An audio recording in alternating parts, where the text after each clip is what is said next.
Welcome to the podcast on music, art and culture. I'm your host, Matthee de Bruin. Music and art grasp me, and in this podcast series I try to find out why. To explore this fascination, I have conversations with guests from the world of creativity to investigate what drives us. What is it that keeps us coming back to the arts? This episode's guest is the owner of Call and Response Records, a Tokyo-based indie label that specializes in Japanese underground music. He is a Tokyo-based writer and author of the book Quit Your Band, in which he shines light on the Japanese underground music scene in which he partakes, besides owning a record label, as an organizer and DJ. I'm really happy to talk to him on what being indie, underground and geographical location mean for the scene and the music. Welcome, Ian F. Martin. Hi, thanks for having me on. You're very welcome. I was excited to talk to you because of we have met before. Right, yeah. And, we've met actually after I read your book. And I can't really recall how I found your book. I was really curious about the Tokyo underground scene, because for me, as a European, the Tokyo and underground had a sort of a mystical attraction to me. So that's why I picked up your book in the first place. And I was wondering, how did you get involved? My involvement was, I don't know, when I first moved to Japan, I didn't really know what I was doing here. So I was just working as just doing some kind of English teaching gig. And then I just decided I was going to start checking out some shows, trying to find some bands. Basically, it was bands I'd already heard of, foreign bands who were coming over, or Japanese bands that I'd heard of from like my life back in the UK, which isn't that many bands, I mean, at that time, I knew like Melt Banana, Shonen Knife, Cornelius, Boredoms, almost nothing beyond that, really. But maybe a few other bands I'd heard of slightly. But actually getting from that to the actual day-to-day kind of indie underground music scene in Tokyo it's not easy or obvious, the passage you have to take. Mm-hmm. Those kinds of bands, they're playing at venues like, at that time at least, they would have all... foreign bands are always playing at places like Liquid Room or at like Club Quattro, those kinds of venues. Houses. Yeah, places with a capacity of, several hundred, 1,000, whatever. The Japanese bands were maybe playing in smaller places, but I didn't know that. So it was only, I guess I saw Shonen Knife playing at this... a show at Club Quattro that they'd put on, I guess, a kind of anniversary event. And one of the opening acts were just really quite striking for me. They didn't really seem like they knew what they were doing, but what they were doing was very interesting. And so I started following that band. They were called The Students. They don't exist anymore. But they were a fascinating band for me. And more than that, it was following them to their other shows, tiny little venues in like out of the way places. So that's what brought me into contact with the music scene as I understand it now. And, following them, and then just if they played with any other interesting bands, maybe following those bands as well, that kind of thing. Yeah, I get it. And do you think they were actually not knowing what they were doing, or was it an act, or was it a happy accident? Or did they just stumble upon greatness?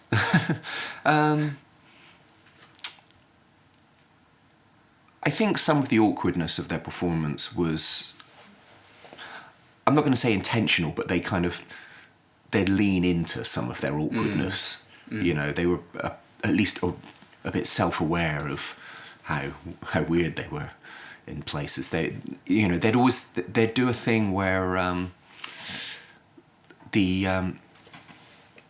when the band stops and like talks to the audience for a little while, which everyone in Japan seems to it's a must. sort of insist that they have to do.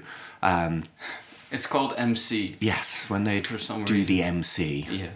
they'd the bass player would, step up and talk.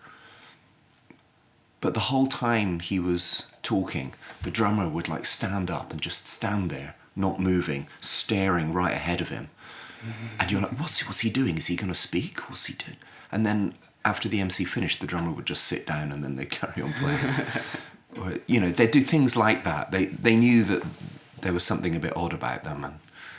And but other bits, they weren't very good. They weren't very tight, really. Musically, there was a lot of things they're doing. Are they being avant-garde or is that a mistake? But the songs were amazing, and they came from really weird places. They would really catchy stuff. I made a. I went through all of the old CDRs I had of them, and I kind of threw them together into a Bandcamp album, like sometime after the book came out, because I know I talk about them in the book, but there's nothing of them online. So I made all of their stuff available online. Are you in touch with the guys? I don't know if Are they I have aware their of you? email. They know that. Yeah, we were friends. Okay. If the same weird foreigner keeps showing up to your gigs, people are going to recognise you. I mailed the singer and asked for her permission to put the music up online and things. I didn't do that. Sort of completely off my own back. No, I see. So, in preparation of this, I checked all your social media, and in the header of, I think it is Instagram, the word weird drops. And that's interesting because when my European friends ask me about Tokyo, they always, that's one of the first words they bring up. It's weird, isn't it? And I'm like, well, no. But yeah, maybe it is. Anyways, Yeah. But the Japanese underground scene is definitely known for its weird. Yeah, there's a sort of cliche of weird Japan, and there's a kind of like a way that the Western media likes to portray Japan is always through this lens of, it's this weird place. It's and I think that on some level the Japanese like to be portrayed as weird, or at least they like to think of themselves as being kind of impossible to understand for foreign eyes as well. And so maybe there's some kind of mutually beneficial aspect to this way of portraying, this way that Japan's portrayed. I don't know why I use the word weird in my Instagram profile there. I think that probably if I'm saying that, it's probably because like the stuff that we're doing is odd even by by Japanese standards. Your record label says Call and Response is a Tokyo-based label specializing in post-punk, indie rock, and weird pop. Yeah. Okay. Well, that's just. I don't really want people sending me pop records in there. I don't want people kind of emailing me saying, "Hey, I put out this like pop record. I'm really influenced by like Coldplay and blah blah blah." It's like we'll put out or we'll kind of promote something that I consider pop, but it's never going to be pop. Yes, not straight up. That's I think why I said that. But it seems to be a theme in the underground, right? In Japanese underground, to be not straight up what we consider in the West to be normal. It's deviating from Western standards. Well, look at it another way though. If you're into underground music in the first place, aren't you already marking yourself as being weird? The weirdos were the kids who were into the. They weren't listening to the music that all the normal kids at school were listening to. They were listening to the weird stuff, right? So just by being into underground music in the first place, you're entering that world. You're marking yourself as being part of a weird world rather than the mainstream one. I think getting grips with the weirdness of Japan specifically, it's difficult, especially when you've been in it for a long time. Do you think, after being there for a long time, that it's weirder or more normal?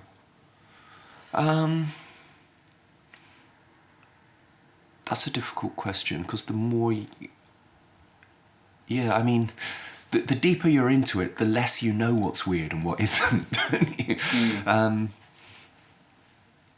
I think that the things that often seem very strange, or that are kind of explicitly weird to foreigners, right? So, for example, stuff like the robot restaurant or something. Yeah, but that's explicitly weird for Japanese people as well. Well, that's true. It's something that kind of markets itself on its weirdness, and that becomes kind of banal after a while. Yeah. Real weirdness, or I don't know. It's like what the Germans call like Unheimlichkeit or something. You know, the eerie, the things that. It's the stuff that's like a subtle deviation from the familiar. Yeah, I guess that might be related to the fact that in Japan, Japanese culture is not done to what we do in the Netherlands, just name everything on its specifics. So you leave the specifics out and you leave the details open, and you can infer the details. Everybody understands what you mean, but it's not straight up said. Right. I feel so. I think such and such. It comes across to me as such and such. People don't say that. They just say, well, maybe it's a bit like, or I could imagine that it would be like. Right. There's there's a sort of studied ambiguity that's, which serves a social function of allowing differences to kind of flow by smoothly, you know, without causing friction. Whereas I understand that, you know, having occasionally worked with Dutch people, that's the opposite of how Dutch culture treats differences. Where we just like to point them out. Just yes. Like, you're like that and I'm like that. That's our difference, and you shake hands with that. Okay, great. Now we know our difference. We can work. Yeah, we are not afraid of. It's not in the Netherlands. It's not considered confrontation, but we're not afraid of putting difficult things into words. That's something that we like to do and makes us feel secure. Right, but then how is that reflected in culture then? For especially in pop culture, I think that's in order to bring it. Well, around I think Dutch pop culture is definitely banal. Because there are a few reasons for that. Because the amount of people that speak Dutch are very limited. It's 17 million Dutch people and a bunch of Belgians, and maybe some South Africans that have no interest in it, because but they could sort of understand it, and so the domestic market is very small, which means. The pool of talent you pull from is small, and the support for it, for possible talent, is small. So, which works well enough for a small mainstream, because, I don't know, 70 million people in your mainstream is still big. But the underground is marginalized because of that, because there's not enough of it to sustain itself. And that's a massive difference between Tokyo, because not only is Tokyo 17 million people on its own, the greater Tokyo, it's also the biggest hub of 35 million people. And for me, there are two factors that I found that determine how vibrant a hub is. First of all, how big the hub is, so people count. So there's there are a lot of people here. And also, where you are as a hub relatively to other hubs. So Tokyo is the main hub of not only the country, of the island. Right. And that makes it the point where everything is going in this part of the Right, there's a sort of cultural gravity. Yeah. That sort of Sure. that Tokyo's cultural gravity I think sort of extends about halfway into Saitama Prefecture, I think, Yeah. and then certainly deep into Chiba, and then quite a long way into Kanagawa Prefecture as well. So I think that's roughly where you get that 35 million figure from. I mean, I noticed that once you get a bit further outside Tokyo, about as far as Kumagaya in... How long is that by train? Kumagaya in Saitama is, maybe 1.5 hours by train? Okay. Then you start getting a local scene again. I mean, certainly those bands from around there, they might still be going into Tokyo to play shows, but there starts being another sort of music scene around there, around like Kumagaya and Saitama Prefecture, around Takasaki and Gunma, and then some of the nearby places that is able to support something. And it's definitely difficult to think of another city in Japan that has quite that. I mean, like Fukuoka, actually, maybe, even though Fukuoka is nowhere near as big as Tokyo, there's just nothing else near it of even remotely comparable size. So, like, I think, historically, Fukuoka kind of punches a bit above its weight, sort of in terms of the music and culture it produces for that reason. Those are interesting places to be in as a creator, because your work has disproportionate amount of influence. Or is it a trap? Do you not get out if you're in a place like that? Well, I mean, actually, in a place like Fukuoka, it's big enough. There's enough going on there that it's easy to get lost in much the same way it is in Tokyo. I think, certainly in like smaller cities of about 350,000, one person can have a huge influence there. Definitely, but you've got to be very self-motivated, because you're not going to find a lot of other people around you to kind of sort of feed you, to refuel you creatively in quite the same way that you might in a place where you can have a community around you. I mean, this goes back to what you were saying earlier about the size of Tokyo as well, right? Yeah. And weirdness. The size of Tokyo allows you to be weird, because you can find enough other similarly weird people, who are weird in the same way as you, that you can create this. You can feel like you matter. I get it. So you have to be pretty unique to be peerless in Tokyo, I guess. That's the challenge, isn't it? Yeah. But on the flip side of that is that you can feel comfortable and at home. You can find people that you can feel like you're at home with there. So do you think Tokyo, like if we look at it as a sort of laboratory from above, is Tokyo a place where people try to differentiate themselves, or find like-minded people predominantly? Well, it's massive, so but like both of those things are happening. It's if you're really ambitious, then you have to be in Tokyo, right? But at the same time, if you're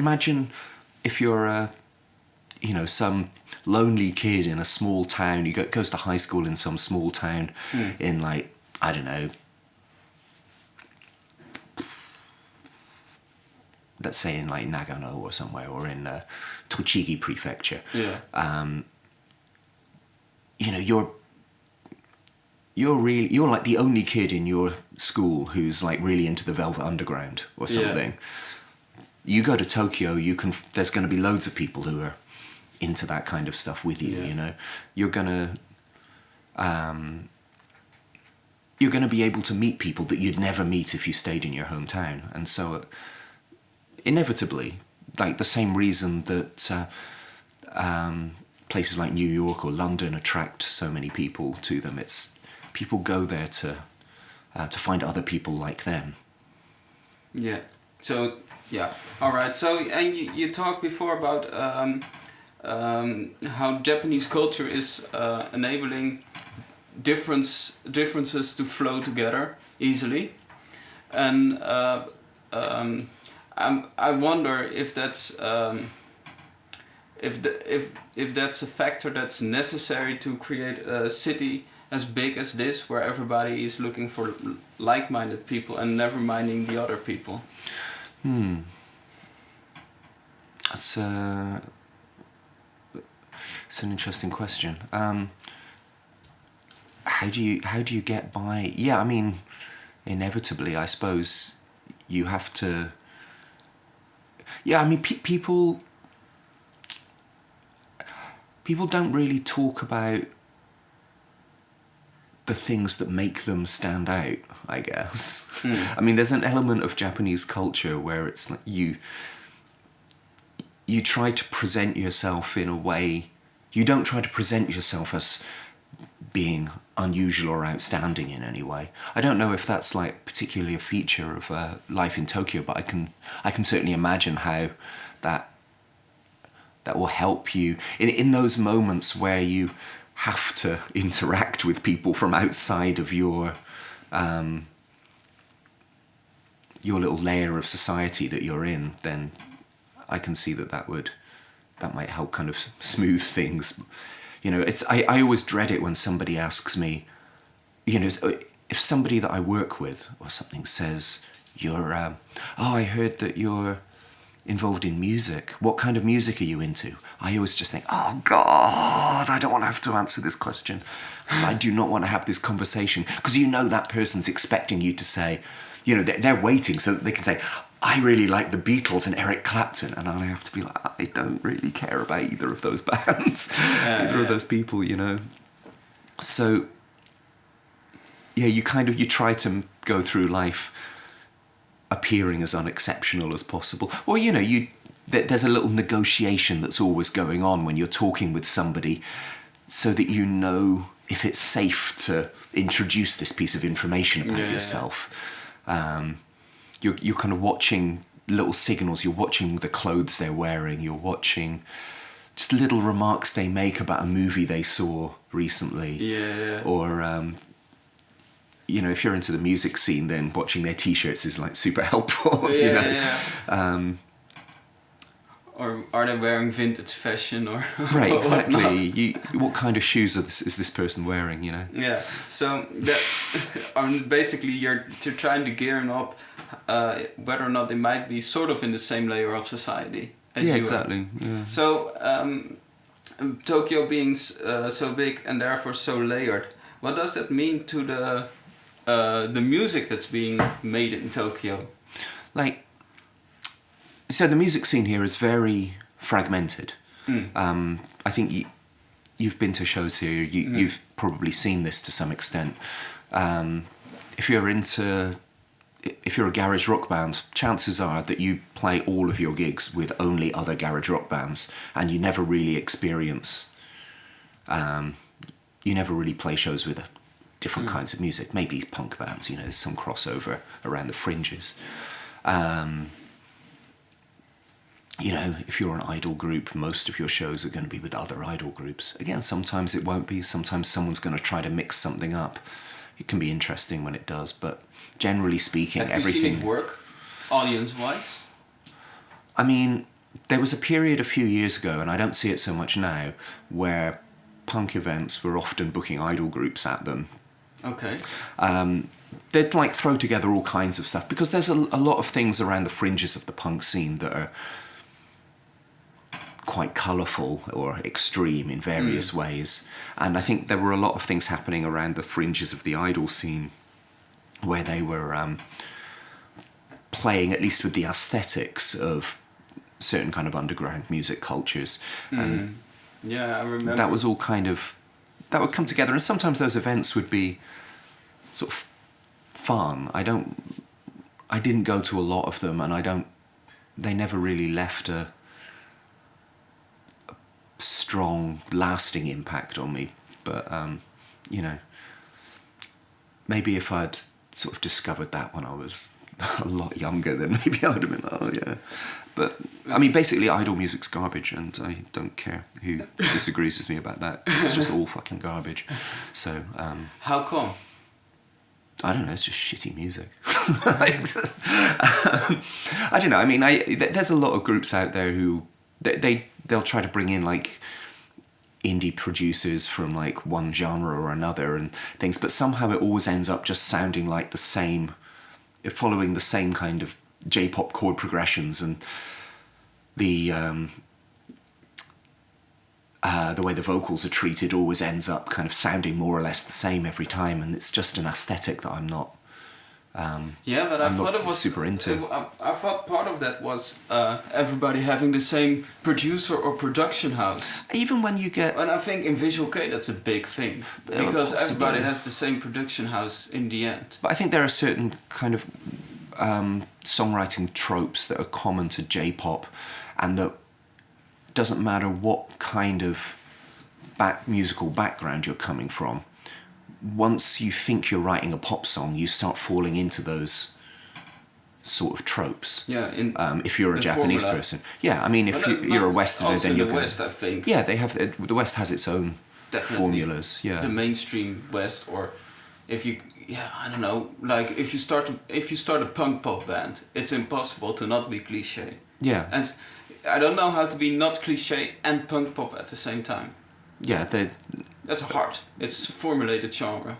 Yeah, everything's like major chord, and you're using the same kind of 4 chords. I mean, punk is fundamentally, punk generally tends to sort of stick to fairly sort of simple formulas like that. But anyway, it's just that So apparently, you started out by saying, well, it's the underground is very fragmented, and then we started talking about how sort of the commercial side of the underground, like Idols and Visual K, is also really, there are also islands in this whole music landscape. So is it all islands, or is it just?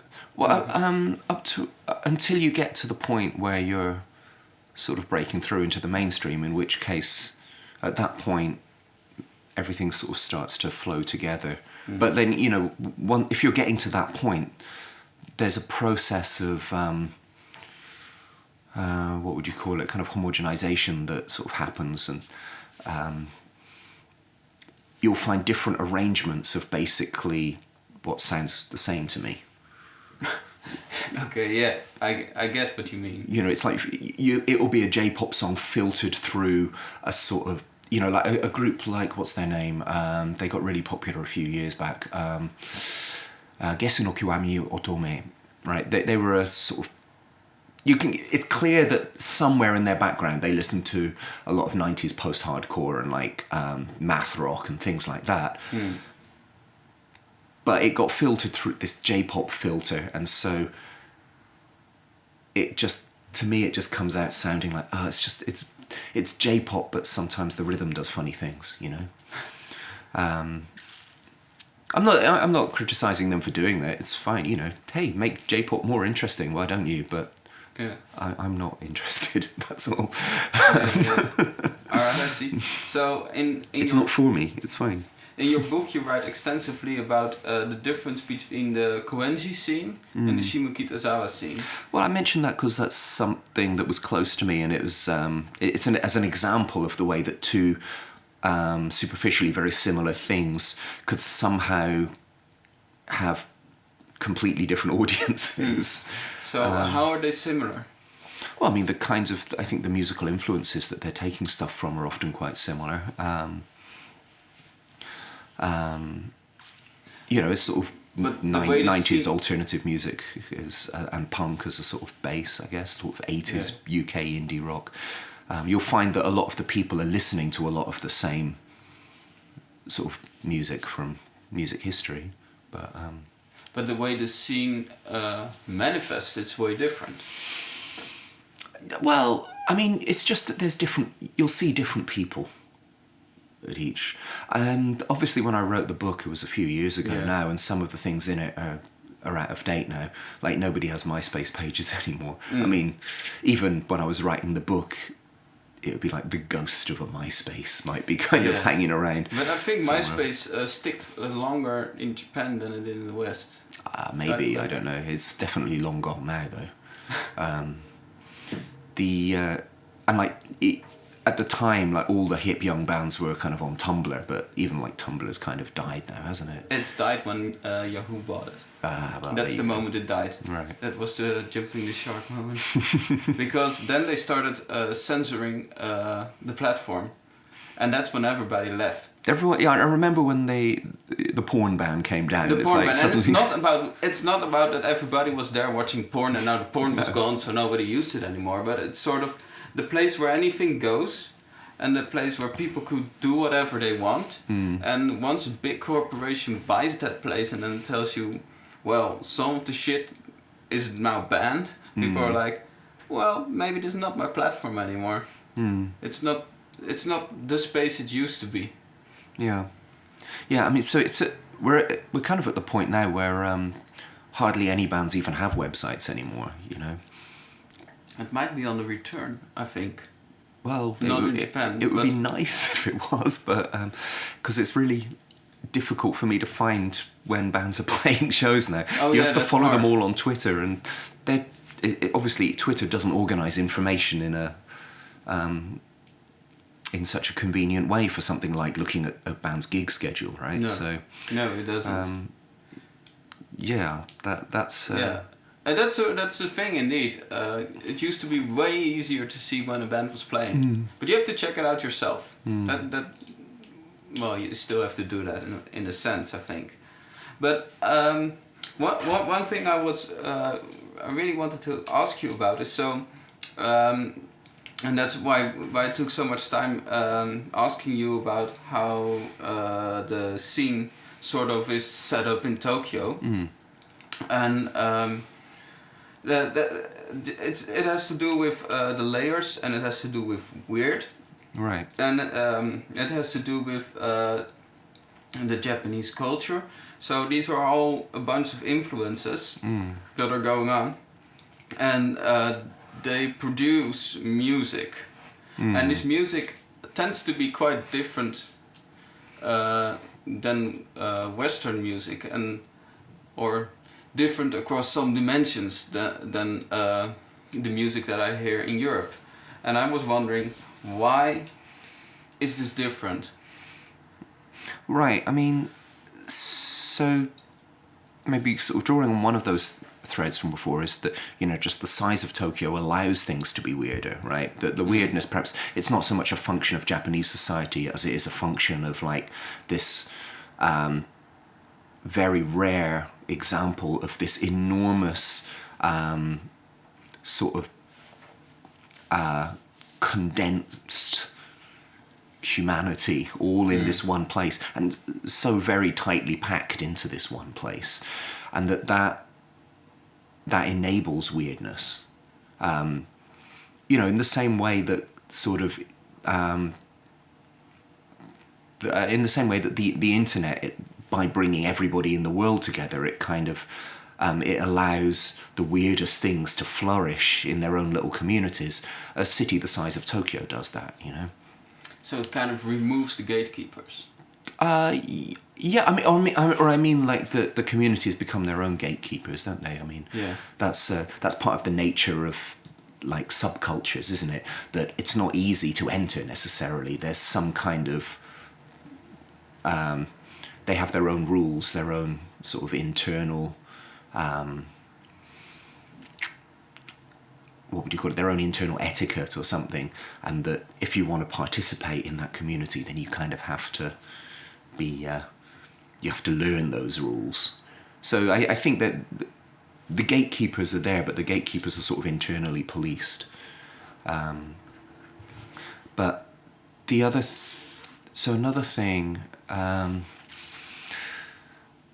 right, so you've got this sort of fragmented nature of the city, the idea that everybody in Tokyo is living in their own personal little Tokyo, that they're all layered on top of each other, but they don't really interact with each other very much. And you have a music scene like that. It means that if you're making a certain kind of music, then Tokyo becomes like a rabbit hole that you fall down. You're going to be pushed to do the most extreme version of that kind of music, perhaps, you know. Yeah. Rather than if you're in a smaller town where there's there's a couple of punk bands maybe, then there's some people making more pop music, some people doing some acoustic things, somebody who's got a bit more of a jazz influence, someone with more of a metal influence. All those bands have to play together. They all have to make a performance that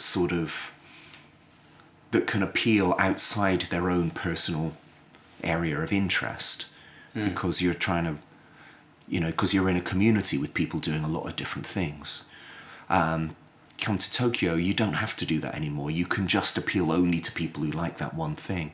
And yeah, sometimes it means that, for example, it can mean that your punk band from Akita Prefecture is better than a band doing the same thing in Tokyo, because they know how to appeal outside their... They're more exposed. Yeah, perhaps.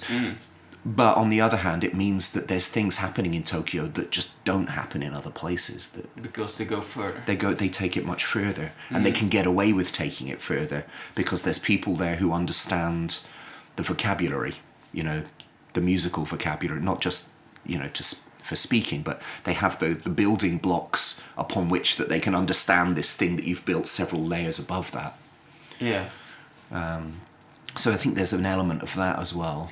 Do you think that that sort of down the rabbit hole kind of development only appeals to the in crowd? I mean... So if you're that band, can you play outside of Tokyo? I remember... I was in a record store. I was talking to somebody in a record store in... a kind of smaller city, sort of somewhere outside Tokyo, and we were just chatting about, okay, what bands do we both know? Do we have any mutual friends? That kind of thing. And I showed him, there was a compilation album I was working on around that time, and I showed him like the track listing. These are the bands I'm working with at the moment. And he spotted one of the bands, he recognized them. And he said to me, like, sugoi Tokyo っぽいね. Like, it's like, that's a very Tokyo-ish band. And I thought, what do you mean? And there was an element of what he was saying there, that he was sort of, oh yeah, they do that kind of thing in Tokyo, but that shit won't fly here. Yeah. Yeah. And they were doing a sort of shellac kind of slint fugazi kind of thing, It's like, it was punk, but it was punk with messed up rhythms, and it was all very mathematically precise what they were doing. And I was like, all right, this is something that's going to be, it's going to leave the audience cold, perhaps.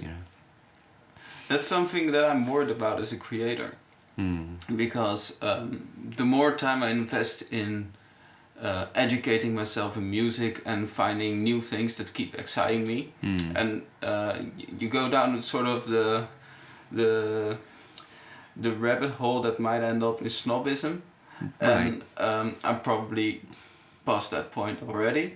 And then I wonder, like, do I want to make music only for other music snobs? And no, there are just not enough of them, and I'm not so interested in impressing self-declared music snobs. I don't care if you like it. So no. So will that be a problem for me down the line? Yeah, I mean, I think there's two things there.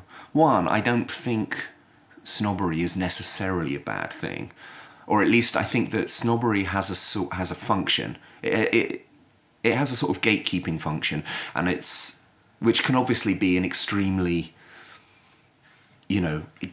exclusionary and unpleasant thing socially. But on the other hand, if you look at the sort of power dynamics within pop culture, most of that power is with this kind of homogenizing, sort of universal, hey, this is the music everybody listens to. This is what you should all, this is designed to appeal to all of you. So that's where all the money and power is. If you're into something weird, you've got to protect that, and you've got to protect that community. You don't let just anybody kind of go into that. Yeah. So I can understand where snobbery comes from. It's a way of like preventing your scene getting kind of co-opted and homogenized. Yeah. But yeah, like as an artist, what do you do? I mean, I get this issue with my writing. It's like when I first started writing about music in Japan, a lot of people were so, oh yeah, finally you're saying what we, which I thought, but I hadn't found the words for. Oh, this is so great. The deeper I get into it, the more people are just like, what are you even talking about? Because I'm not interested in talking about that stuff anymore. I've found these really like niche things that I'm interested in. I start making these grand sweeping statements like, the existence of the city is the precursor to the existence of the internet, and this is the world that we all live in. People go, what? Sound like an asshole, That's in the eye of the beholder, I guess. The way I've always seen it is that with any kind of art, you're at the one end there's masturbation, and at the other end there's prostitution, and somewhere in the middle there's like really good sex that pleases both parties, and that some balance between those two is sort of, I don't know, you can make really great masturbation that's just really fun to watch, probably. I don't know, Hino Keiji or something. I don't know. And really great prostitution that, some like the best pop music. I'm not denying that the best pop music is really great music, but it's music that's designed to appeal to the audience. It's not necessarily got the any. Well, there's a difference between the best old pop music and the best new pop music, because the best old pop music just worked in some way. Like I'm not a fan, but if you check out the Beatles, it's very diverse music. Well, if you now check out the best pop music, it's very homogenized. It's very formulated, and that's something that changed. And I think it's just because of rinse and repeat too much. If you have a formula, which is pop music, and you do that for 50 years, and you keep doing it with a whole bunch of people, and you keep making pop music, at some point you arrived at the sort of pinnacle of the formula. And that's sort of a comparable moment in time, I think, to where we are with pop music might be when Bach made basically the end of the Baroque music, just because he perfected the art, and there was nowhere to go in Baroque music except go out of Baroque music into polyphony and into the Romantic area. But don't you think that, I mean, if you listen to what pop music sounded like back in the 50s and like the rock and roll era, that was extremely formulaic. And you mentioned the Beatles, but part of what makes the Beatles such an important band was that they made stuff that wouldn't have been recognised as pop music by people at the time or people of the previous era. That they kind of exploded it out of that. And that's where people started saying rock for the first time, really. It was like trying to find a way of describing like what not just the Beatles but other bands of that era were doing. Like you've got this period where pop is extremely formulaic in the 1950s. Then in the late 60s and 70s, pop goes crazy. And then maybe from the 80s through to nowadays, it's been sort of coalescing again around maybe some kind of 80s. ideal pop song. There was still a lot of crazy stuff going on in the 80s as well, but which we've forgotten about. Well, I don't know. I think the stuff that we really remember tends to be the outliers more than the stuff that was necessarily the most popular at the time, isn't it? I mean, if you look at who the most popular acts of the 60s were, there's a lot of acts in there. People like Engelbert Humperdinck were like the kind of some of the biggest hits of the 60s in the UK. Or you had, it was just like sentimental songs by sort of TV personalities and comedians. Like, if you, it was sort of Schlager, that kind of stuff. And nobody remembers Schlager, not really. I think that might happen with the from the music from the last 10 years, like the sensitive boy with the guitar or the sensitive girl with the piano. Right. Like, there's so many of them. And it's just like, yeah, that was a thing, and maybe the weirdest ones will get remembered, like James Blake. Right. You know, yeah, I mean, I think people are probably going to remember, say, like Joanna Newsom in years to come, right? Big selling artist, but probably not a huge selling artist. I mean, not compared to your Katy Perry or something like that. Yeah. But maybe in years to come, she's going to be kind of remembered better than a lot of people who are selling way more than her. Yeah. Florence and the Machine. I mean, I don't pay enough attention to kind of popular stuff. But, so it's one of the interesting things about this conversation. We keep coming back to formulated, and definitely when you describe something about mainstream that you might not appreciate, it's always something to do with it being overly formulated. And when we're talking about interesting things in the underground, it sort of, it breaks out of that. It doesn't adhere to it in a pathological way. Well, yeah, it's something that I think we have to be careful of as well, though, that we're not just we're using the word it's formulaic as like a criticism. And that maybe there's a danger there that's not really what we like about it. So when I'm criticising idol music, I say, well, it just hits this formula. It's not, I don't hate it because it's formulaic. I hate it because I don't like that particular formula. You know?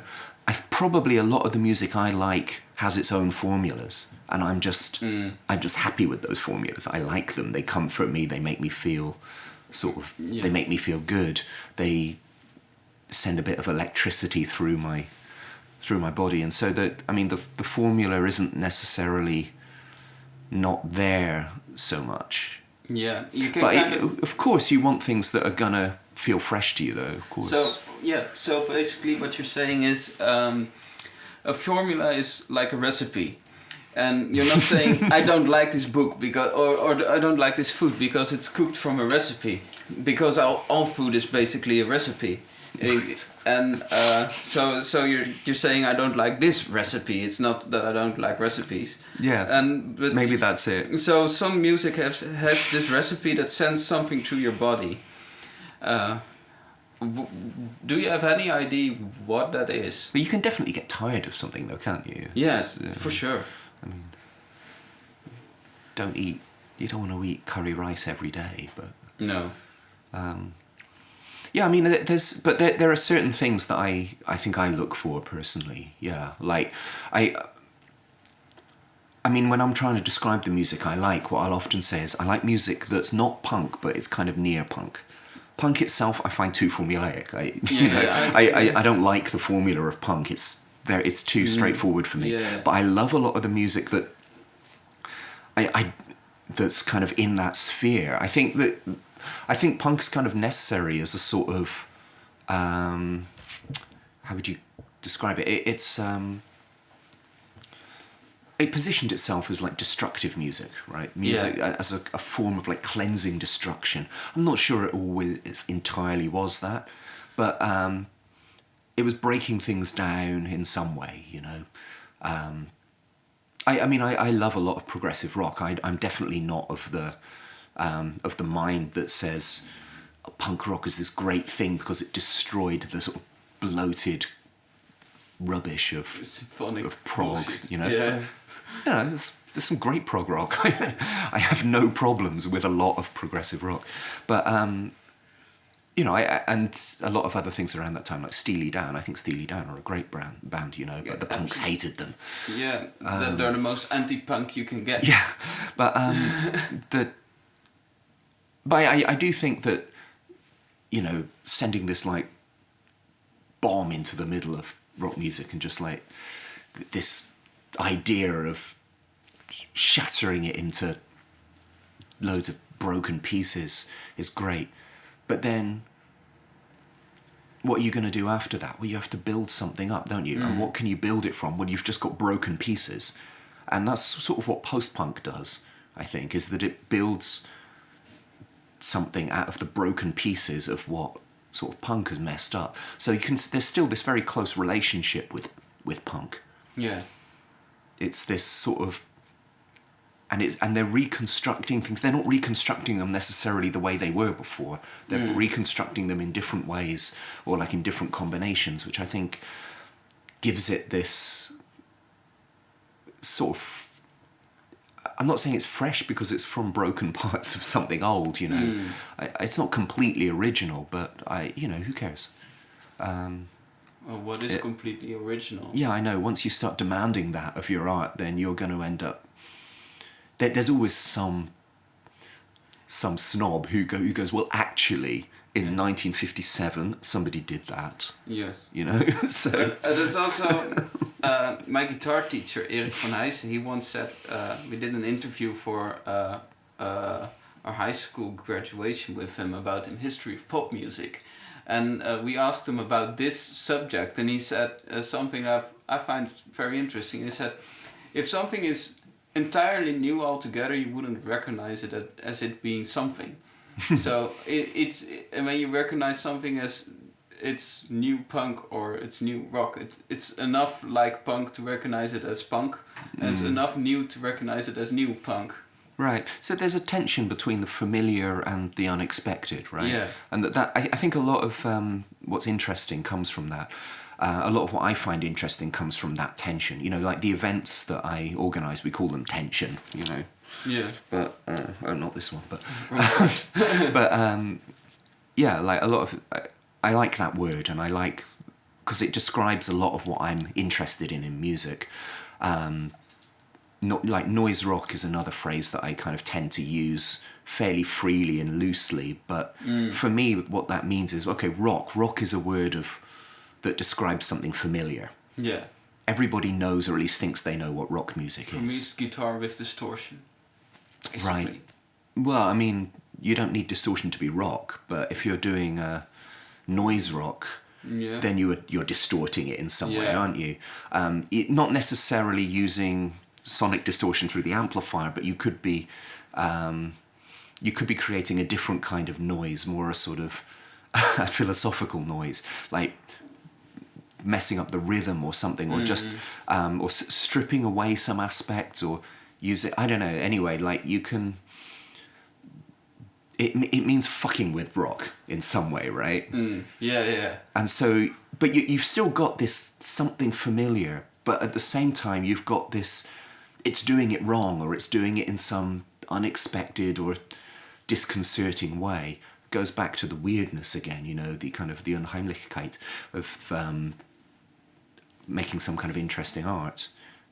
So I think maybe that's goes back to one of the reasons why I threw the word weird in there. I feel a bit embarrassed for having used that word because of the whole cliche of like weird Japan. But that's why I asked you about it, because in one way it's a cliche and everybody wants to say weird, and then when you encounter weird, it's interesting to investigate, like why is it there? Because your first assumption could be it's there because I adhere to the cliche, and when you investigate that, it turns out not to be true. So then why is it there? Where and then it might be there for the reason that the cliche also exists. So it might be something underneath, and I think we tapped into that quite well and quite extensively already. So it's also the word weird pop, right? That's kind of my imprecise English translation of what Japanese people call hentai pop. And so, you know, hentai sort of means perverted or something. It's often used in a sexual context in like sort of anime or manga world. Oh, hentai, right?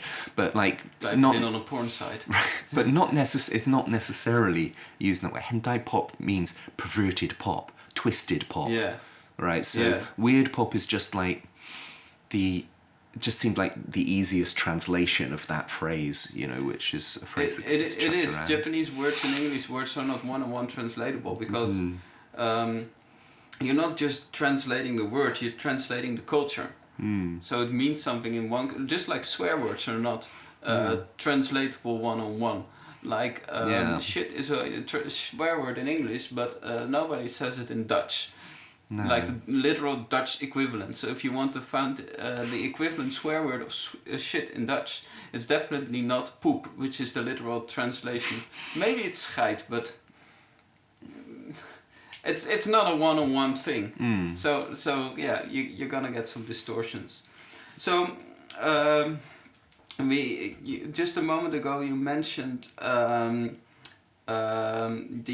unexpected to be sort of the thing that stimulates a listener in listening to new music or something that's exciting. And I was thinking about the community that tries to protect itself through sort of not accepting too much outsiders and sort of being in crowd. So those two seem to be at odds a little bit. Yeah, they are, and you can see the way that in some music scenes that like the mod scene in Tokyo. I mentioned that in my book.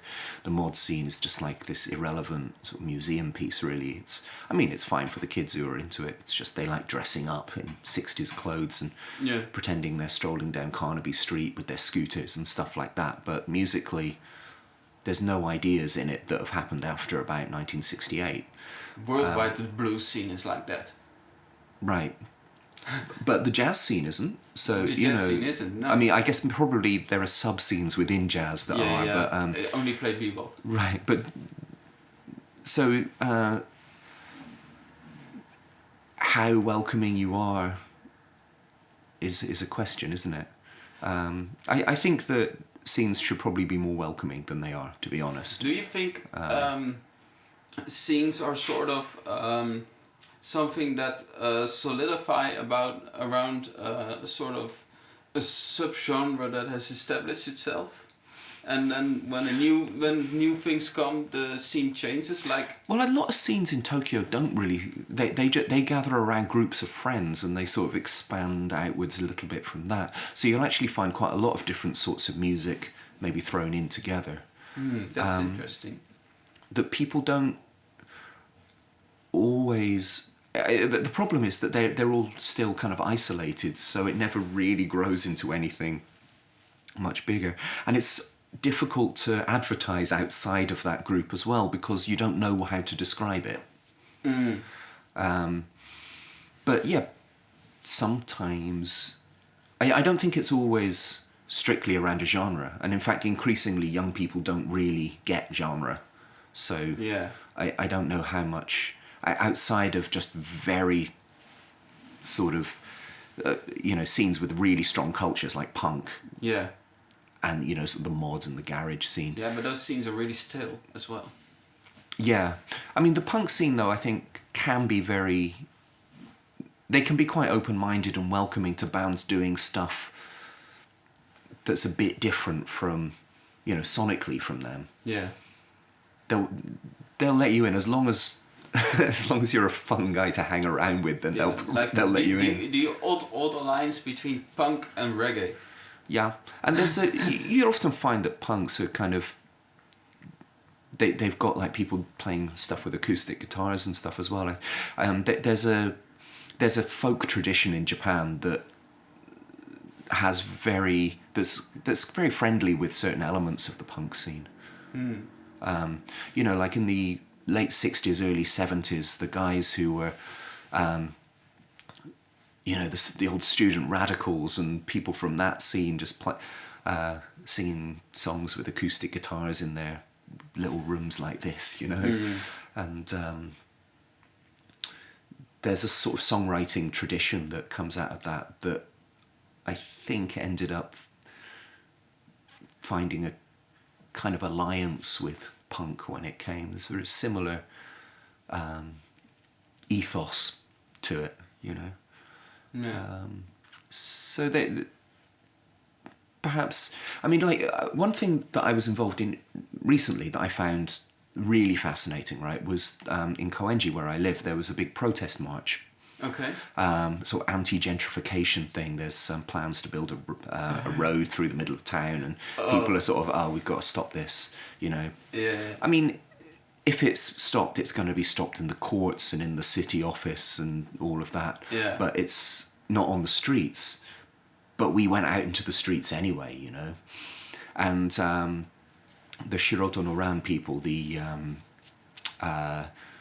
sort of vaguely anarchist collective around, were sort of very active in Koenji and in the local community, got a couple of trucks, put bands on one truck and DJs on another, drove them around sort of the neighbourhood, maybe a couple of hundred people, sort of marching along kind of behind the vans and things. Had like punk bands playing, like DJs, like there was this one DJ, he was, I think he was a French guy, I'm not sure, maybe wrong there, but he, it was his first time ever DJing, didn't really know kind of what he was doing, and he was just blasting the song Higher State of Consciousness by Josh Wink just over and over again. It's like, you know, 90s sort of rave classic. It's one of the best things that I've seen. There was a lot of different kinds of stuff going on. Loads of different kinds of people there, definitely not strictly one genre of music fan, but they were all from the local community. They were like the local weirdos and things, but also just some regular people, shopkeepers or whatever, who wanted to support the town. Maybe not so much of them on the march, but... Was it shut down, the event? No. It wasn't shut down? Wasn't shut down. It was, I mean, they got permission beforehand. Oh, really? That's cool. Anarchists getting permission. Yeah. I mean, otherwise it would have been shut down within seconds of them even starting speaking, you know? Yeah. There was a similar thing last year, and slightly more people and way more cops. This year round, still a lot of cops, but it was much more of a light touch this time round. Yeah, it's... Like last year, somebody got arrested because he he was in one of the bands and he like jumped off the truck and stole a policeman's hat. That was the extent of the civil disobedience, you know, okay. or the uncivil disobedience. I don't know. Yeah, now you have to plead guilty. Yeah, I did steal his hat. No, he had a good lawyer. Okay. he wasn't charged with anything. They just let him go. Okay. Oh. Makes sense. He gave the hat back after all. It's not like he didn't like piss in the hat or anything. You know? That's in the UK. That's a thing the bobbies had to do when a woman was pregnant. They had to use their helmets and let women urinate in it. Really? Yeah, that's something I learned in high school. No. During English, of course. Yeah, there you go. So one of the things you said, just about rounding up now, but one of the things you said is youngsters are not really as concerned with musical genre anymore. No. But on the other hand, youngsters seem still very pre-concerned with how do you say it? Clothing genre.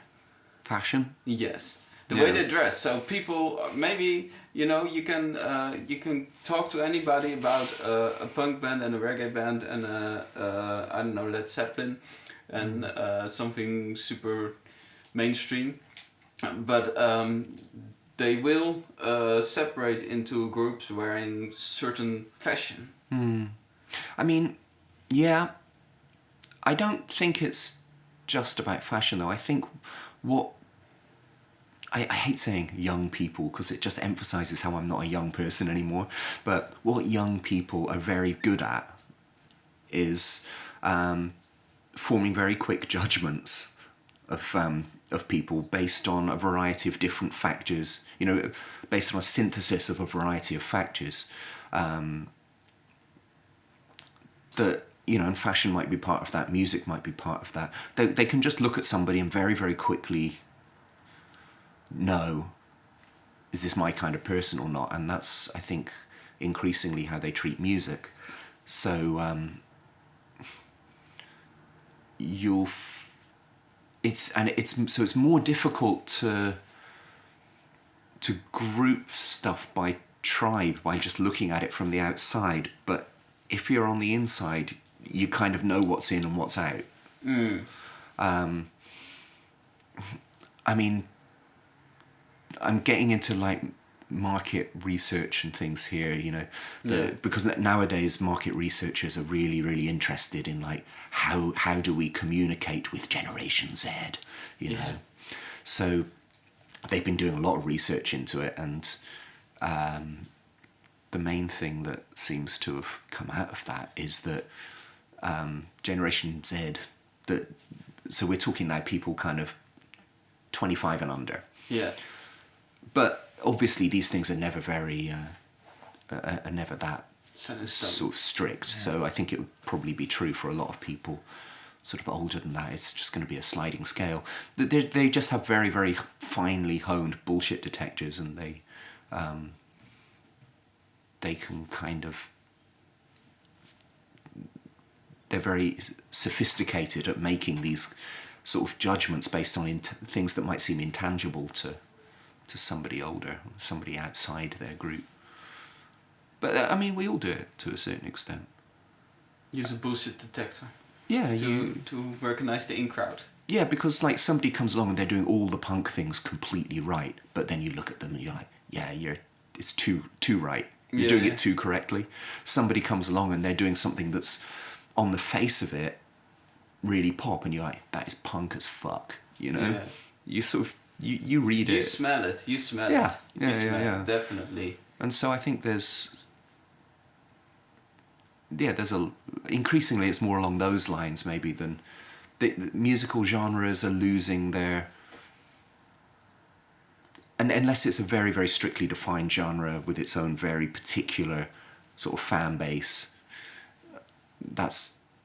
it's not the main thing that people are coming to music on the basis of. I mean, there's all kinds of ways as well in which just this is a function of just like homogenization as well, though, isn't it? It filters through to all elements of society, and you have to have a much more finely tuned radar to pick out what feels real from what doesn't.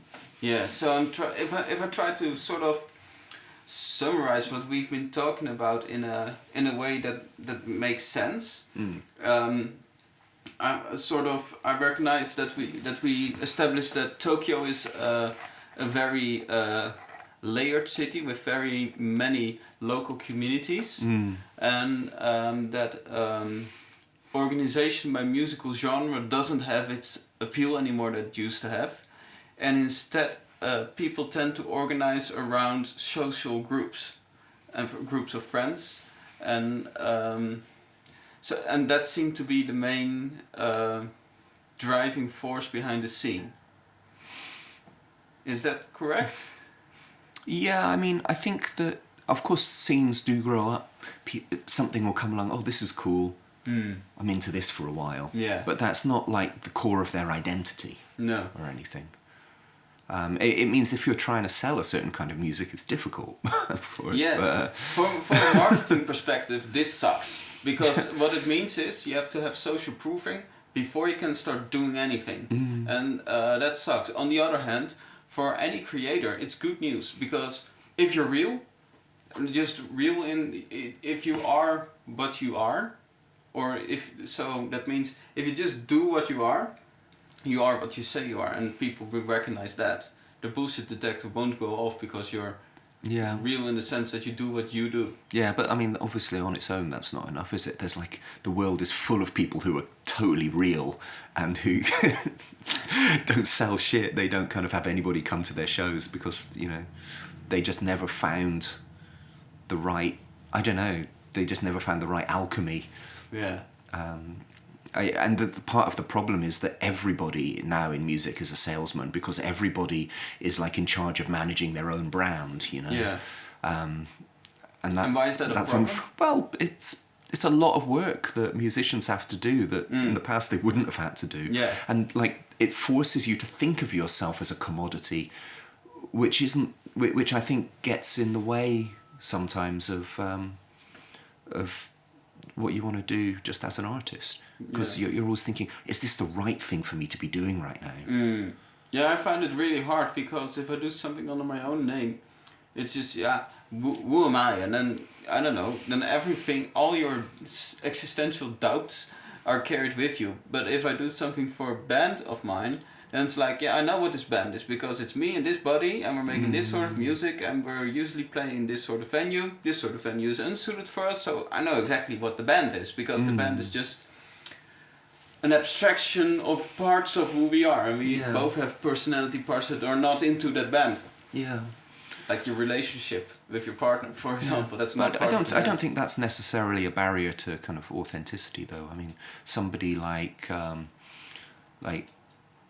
Yves Tumor or something, who sort of electronic artist. Everything that he does is very sort of kind of done through layers of artifice. Doesn't really sort of give out much in the way of personal information in interviews, but I think people watching it maybe identify it still as something real. Yeah. I don't think people consider David Bowie to be any less real for his constant sort of use of artifice. But admittedly, he built his identity in a very, very different era and under very different circumstances, though. So. Yeah, good example. I don't know what to make of him. He could be a whole podcast on his own. But so concluding, one of the things Tokyo does for the creative world is it pushes people down the rabbit hole of a culture. And it's a great place to explore an idea to its extreme, I think. Yeah. Yeah, that seems to be a good final word on Tokyo. Yeah. Ian and Martin, thank you for coming. No, thanks for having me on. It was a pleasure talking to you.